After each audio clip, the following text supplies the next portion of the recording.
I'd like to say thank you.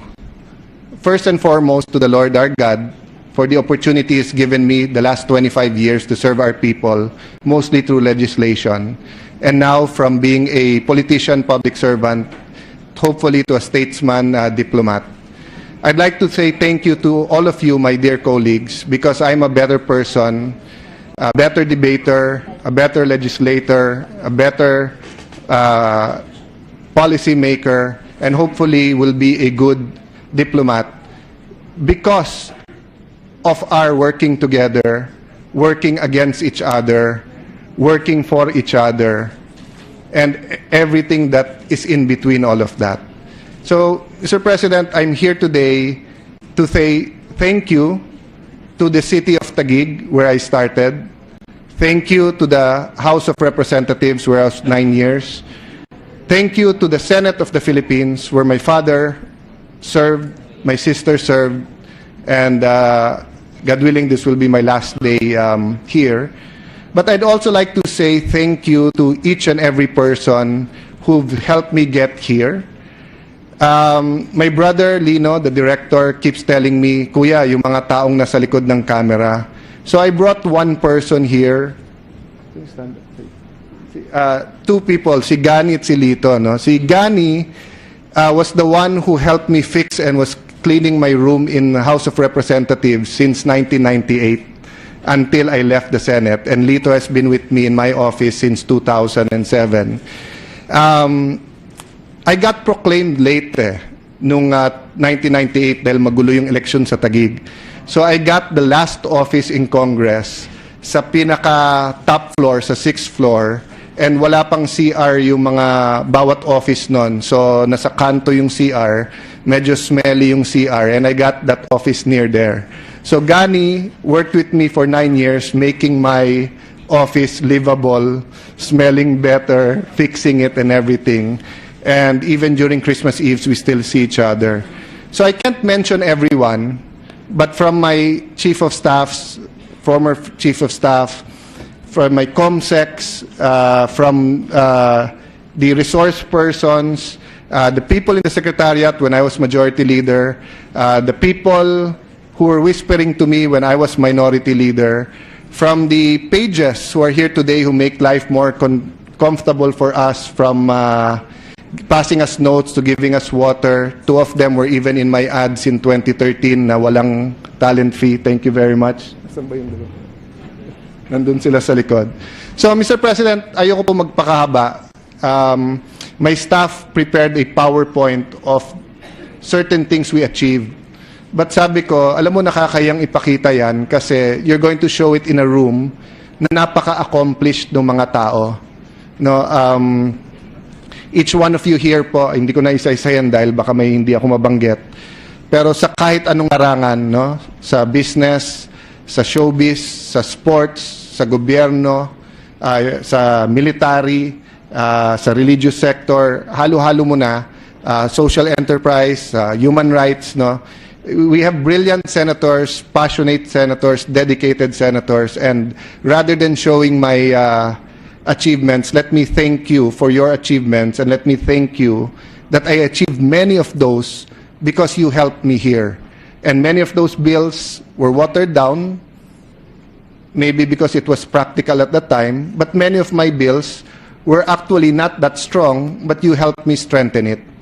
And let me end, Mr. President, with a speech, a theme of a speech that I usually give in college graduations when I was much younger.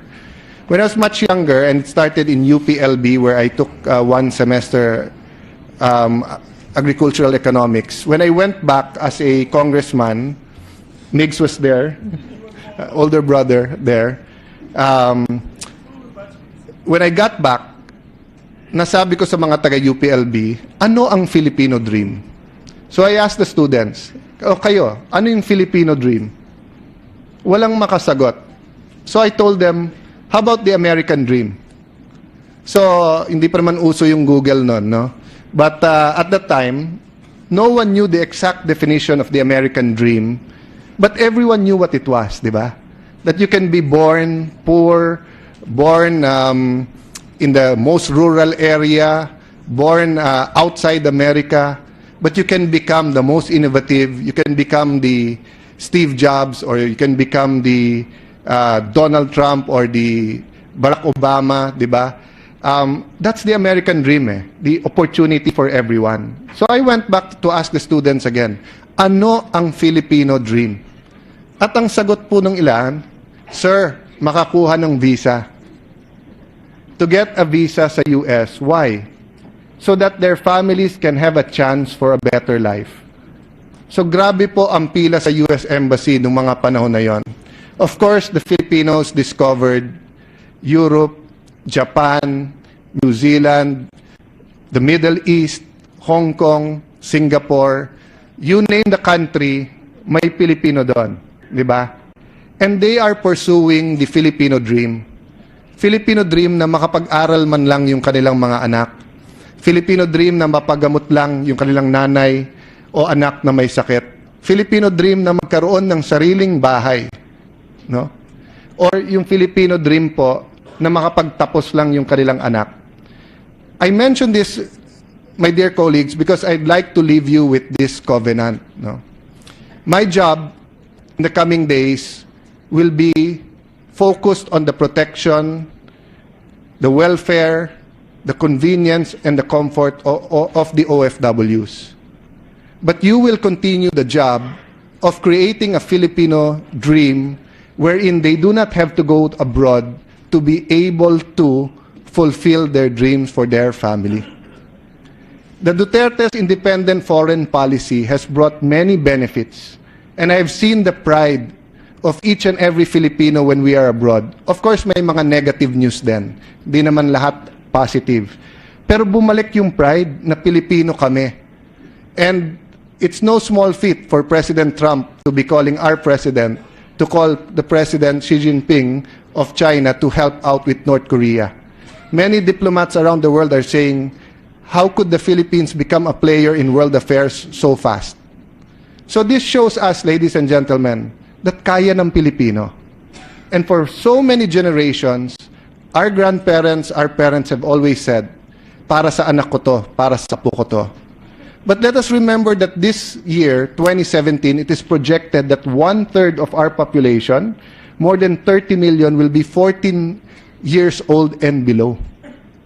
And more than half of our population will fall under the UN or any or some other organization's definition of youth. Meaning we have a very, very young population. This tells us three things. Number one, di na natin pwedeng sabihin para sa mga anak natin to o sa mga apo. It should be for this generation right now. Number two, the kind of economy that we will have tomorrow, may advantage tayo.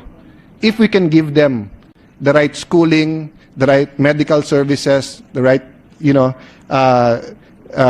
right advantages. And lastly, it tells us na maganda ang ating kinabukasan. So my dear colleagues, I know I will look back and tell myself, dapat nagawa ko to, dapat na-file ko tong bill na to, dapat active ako sa committee ito. But I am comforted to know that you will do that. And I am comforted to know that many of you, if not all, have more expertise than me in the fields, in the chairmanships. So I don't know the right words, but this isn't goodbye, maybe for farewell in the meantime. But again, from the bottom of our hearts, from all the Cayetanos, from my father, my sister, my mom, my wife, my brothers, sister-in-laws, maraming salamat po sa inyong lahat. We love you at salamat po sa pagmamahal na binigay nyo din po sa amin. Lastly po, kung meron man akong nasaktan or na personal sa mga debate, please accept my apologies. I don't promise not to do it again. But this time around, I'll do it as a diplomat, so I'll be much kinder. But please also guide me. And if I did do it, it was not meant to hurt you, but it was in a spirit of crafting better laws or yung sa paghuhubog ng isang mas magandang Pilipinas. Again, thank you very much, everyone. God bless you.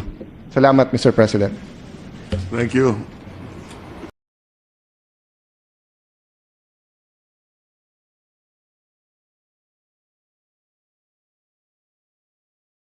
call the President Xi Jinping of China to help out with North Korea.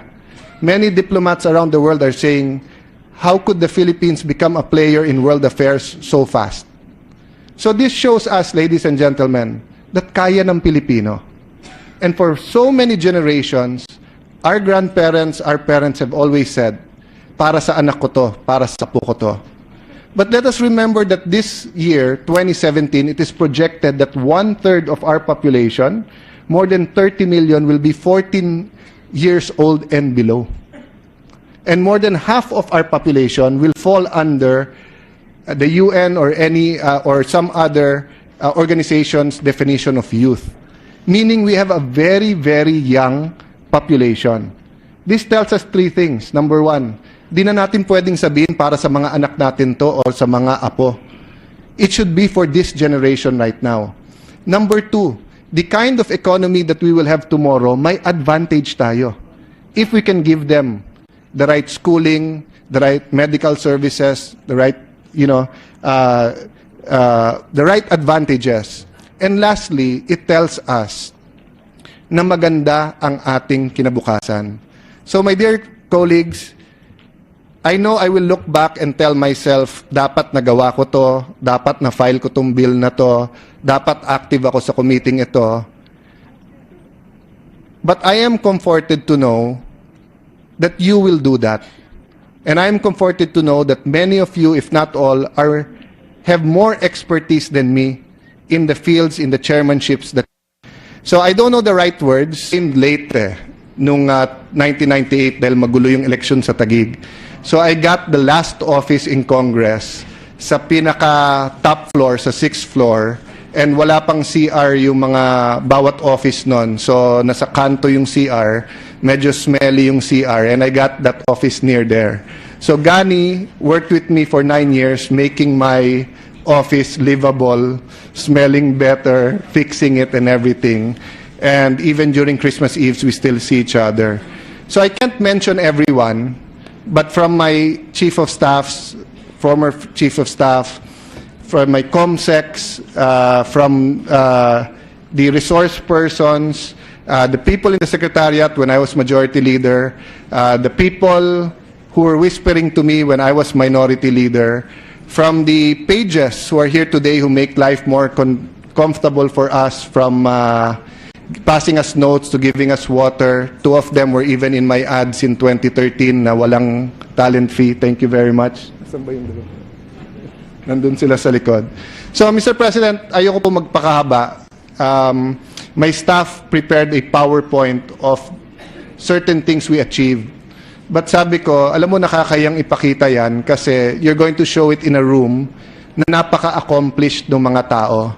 No, each one of you here po, hindi ko na isa-isayan dahil baka may hindi ako mabanggit.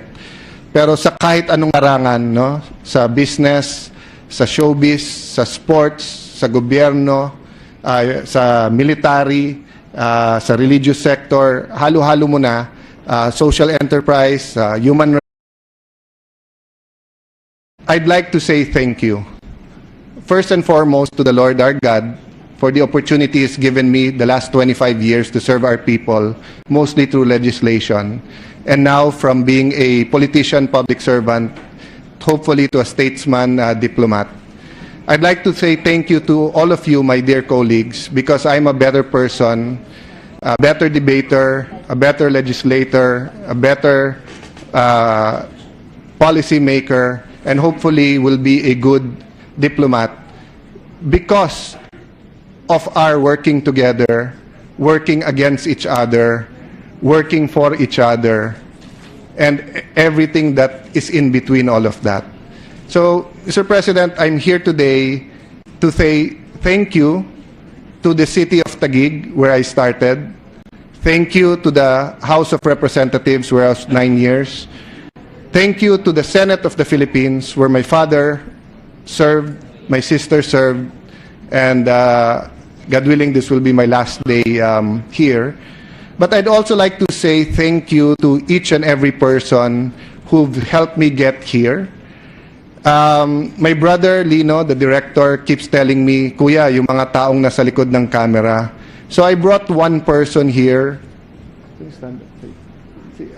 two people, si Gani at si Lito. No? Si Gani was the one who helped me fix and was cleaning my room in the House of Representatives since 1998 until I left the Senate. And Lito has been with me in my office since 2007. I got proclaimed rights, no? We have brilliant senators, passionate senators, dedicated senators, and rather than showing my achievements, let me thank you for your achievements, and let me thank you that I achieved many of those because you helped me here. And many of those bills were watered down, maybe because it was practical at the time, but many of my bills were actually not that strong, but you helped me strengthen it. And let me end, Mr. President, with a speech, a theme of a speech that I usually give in college graduations when I was much younger. When I was much younger, and it started in UPLB, where I took one semester agricultural economics. When I went back as a congressman, Migs was there, older brother there. When I got back, nasabi ko sa mga taga-UPLB, ano ang Filipino dream? So I asked the students, o kayo, ano yung Filipino dream? Walang makasagot. So I told them, how about the American dream? So, hindi pa naman uso yung Google nun, no? But at that time, no one knew the exact definition of the American dream, but everyone knew what it was, di ba? That you can be born poor, born in the most rural area, born outside America, but you can become the most innovative, you can become the Steve Jobs, or you can become the Donald Trump or the Barack Obama, di ba? That's the American dream, the opportunity for everyone. So I went back to ask the students again, ano ang Filipino dream? At ang sagot po ng ilan, sir, makakuha ng visa. To get a visa sa US. Why? So that their families can have a chance for a better life. So grabe po ang pila sa US Embassy noong mga panahon na yon. Of course, the Filipinos discovered Europe, Japan, New Zealand, the Middle East, Hong Kong, Singapore. You name the country, may Pilipino doon. Di ba? And they are pursuing the Filipino dream. Filipino dream na makapag-aral man lang yung kanilang mga anak. Filipino dream na mapagamot lang yung kanilang nanay o anak na may sakit. Filipino dream na magkaroon ng sariling bahay. No? Or yung Filipino dream po na makapagtapos lang yung kanilang anak. I mention this, my dear colleagues, because I'd like to leave you with this covenant. No? My job in the coming days will be focused on the protection, the welfare, the convenience, and the comfort of the OFWs. But you will continue the job of creating a Filipino dream wherein they do not have to go abroad to be able to fulfill their dreams for their family. The Duterte's independent foreign policy has brought many benefits, and I have seen the pride of each and every Filipino when we are abroad. Of course, may mga negative news din. Di naman lahat positive. Pero bumalik yung pride na Pilipino kami. And it's no small feat for President Trump to be calling our president